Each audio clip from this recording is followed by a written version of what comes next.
I never made it, but I know what it takes. I'm motivated by a mix of emotion. Got my statement, and I'm reading it slow, so I can understand it fully. Appreciate my standing, go out of this world. Queridos amigos, sejam bem-vindos a mais um vídeo do canal. Eu sou o Daniel, bem-vindo ao canal Poptopia. No vídeo de hoje eu queria conversar com vocês sobre desenhistas, sobre HQ, sobre obras de arte. Nossos queridos quadrinhos, a nona arte como é conhecida, é justamente a forma narrativa onde a literatura e a ilustração, ou seja, o desenhar, a arte visual, elas caminham juntas, né? Não necessariamente animadas, porque isso daí seria cinema, mas impressas. E aí entra a nossa conversa de hoje.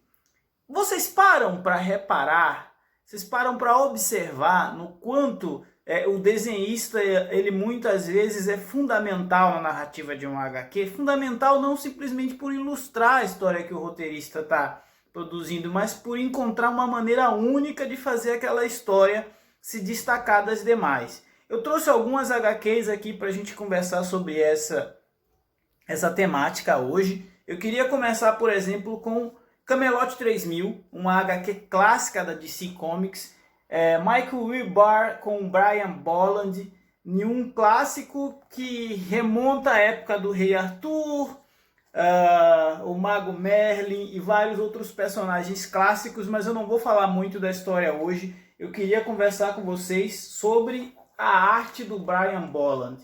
Essa HQ, ela é repleta de inovações do ponto de vista da narrativa gráfica. Ela consegue ter páginas muito bem elaboradas, com uma linguagem visual complexa do ponto de vista da narrativa, mas ao mesmo tempo muito simples. Essa página, por exemplo, que mostra a conjunção dos planetas, é uma página que brinca com a questão da astrologia, mas não deixa de explorar a possibilidade de colocar o leitor da HQ como alguém que está vendo isso acontecer, né? É bem bacana porque ele dá um destaque para essa situação, mas te coloca dentro da história. E isso é notório nessa HQ. Por exemplo, na capa aqui do capítulo 4, a gente está na posição aqui do Rei Arthur, que vai interceptar uma nave com a sua espada. Então é muito legal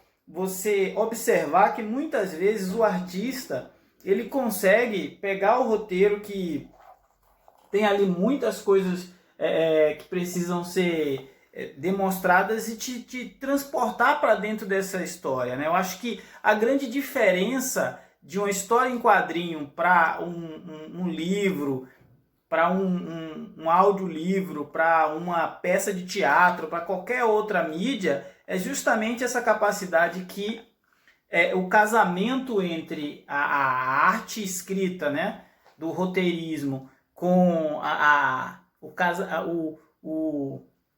sinergia que isso pode ter com o que está desenhado é fundamental. Uma obra que com certeza todo mundo sabe que, além de ser um divisor de água na indústria dos quadrinhos, é também uma obra que contou com muitas inovações do ponto de vista de ilustração, é justamente Sandman.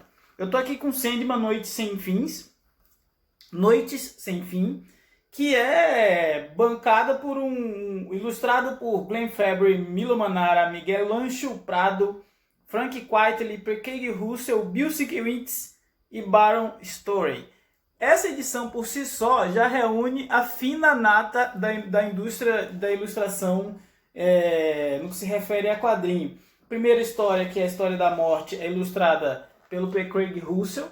Então, assim, é o tipo de HQ que só pelo desenhista já vale muito a pena, sabe? É o tipo de história que você compra e dificilmente você vai se decepcionar, porque a ilustração dela já te proporciona uma experiência visual única. A mesma coisa é a história com Milo Manara, já com uma temática um pouco mais adulta. A gente está falando do irmão do Sandman, que é o Desejo. Então ele tem aqui uma conotação sensual muito mais presente, aliás, conotação sexual que está sempre presente na obra do Milo Manara.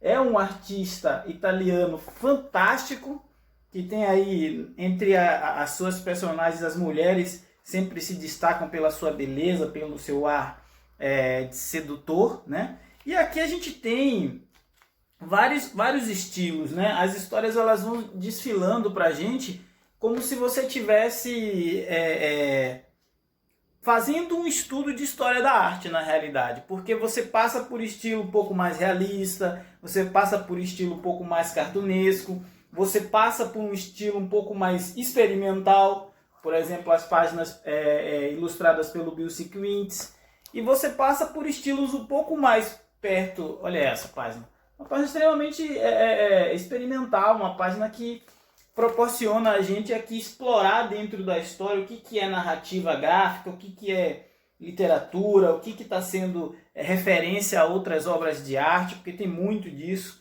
Muitas vezes nas HQs, se você tiver um pouco mais de conhecimento sobre artes plásticas, sobre outras escolas modernistas, expressistas, cubismo e todas essas escolas de expressão de artes plásticas, você vai conseguir ter uma percepção de que o desenhista está fazendo referência a algum momento desse aí. Aqui, por exemplo, a gente tem um painel do Frank Quitely.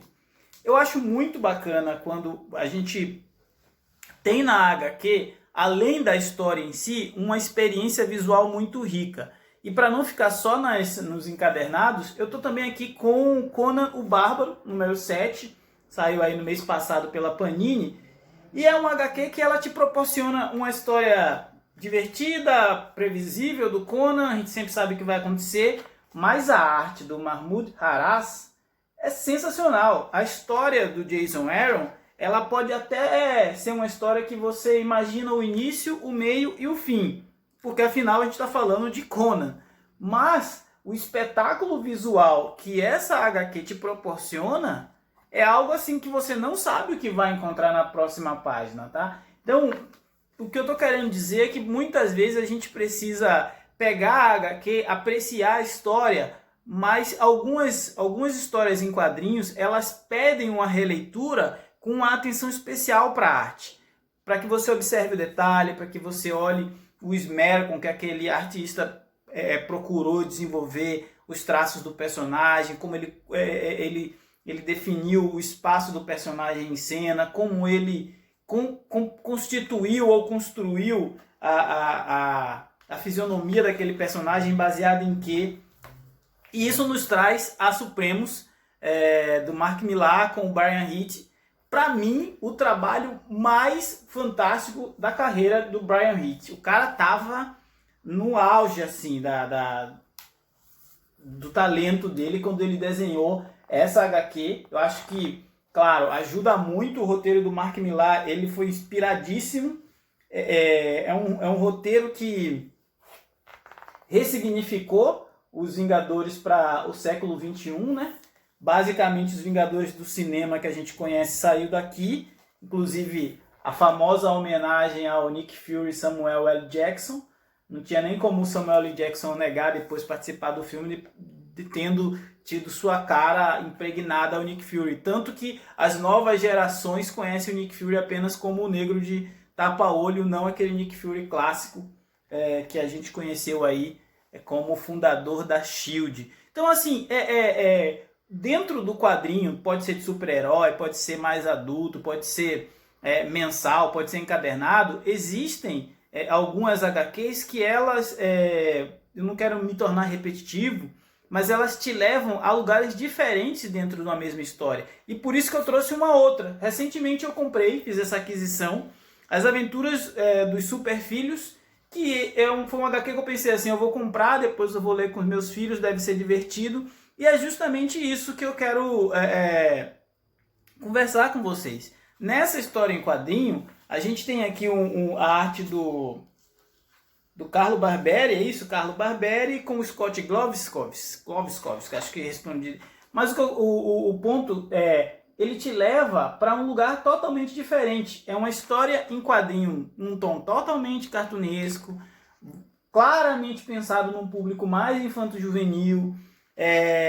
Os personagens estão quase sempre com feições mais leves, em ambientes mais tranquilos, mais cleans. Então é o tipo de ilustração, de linguagem narrativa que vende muito bem, né, para o público infanto-juvenil, para o público que está procurando uma leitura um pouco mais leve, mas que não deixa de ser algo elaborado. Aqui a gente tem algumas páginas, por exemplo, onde é clara a referência a outros momentos cronológicos da DC Comics, a outras sagas, e o desenhista ele foi muito feliz. Se eu tivesse que recomendar essa HQ para alguém, a história é uma história bem bobinha, de aventura, passando por alguns pontos do multiverso da DC, mas a arte é uma arte que diverte qualquer criança. É o tipo de HQ que a criança vai ler, que o adolescente vai ler e pode despertar nele, inclusive, o desejo de desenhar. Quem de nós, como colecionadores de HQ, em algum momento, não pegou um HQ, colocou uma folha de lado e tentou copiar aquele desenho que estava na página? Esse é o tipo de HQ que desperta esse sentimento, né? E aí, tem um outro sentimento que eu acho que as histórias em quadrinhos precisam despertar na gente, que é a inspiração. E quando eu estou falando de inspiração, eu gosto de trazer esse encadernado dos Grandes Astros Superman, porque o Grant Morrison, ele tem altos e baixos e obscuros momentos na carreira dele, mas eu acho que se tem um momento que é consenso entre todo leitor de quadrinhos e que ele acertou 100%, é o tal do 10-10, é justamente em Grandes Astros Superman. Claro que o cara estava trabalhando com o principal parceiro dele, que é o Frank Quitely, e aqui ele pega o maior personagem de quadrinhos de todos os tempos para fazer uma história que é só homenagem, cara. É só homenagem do início ao fim.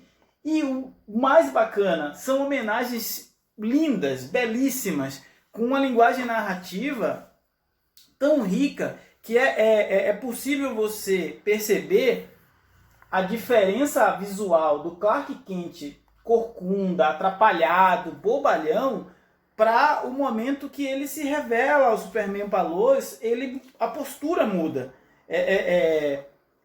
Lembra muito o filme do Christopher Reeve, clássico do Superman.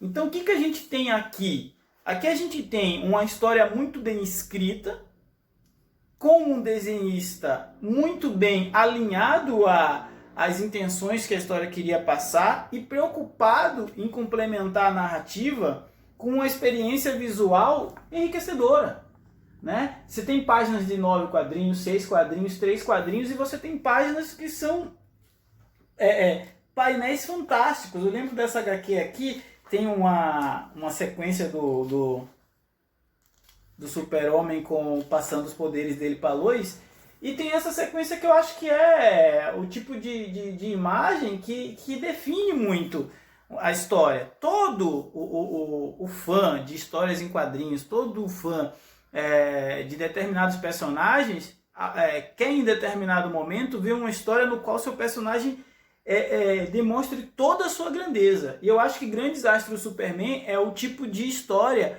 onde o roteiro e a arte e a narrativa ela consegue cumprir muito bem essa função.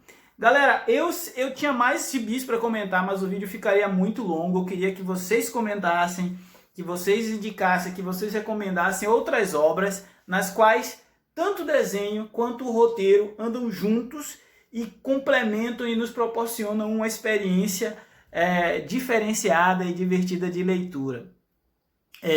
Se você gostou do vídeo, deixe seu comentário. Se não for inscrito, por favor, se inscreva no canal.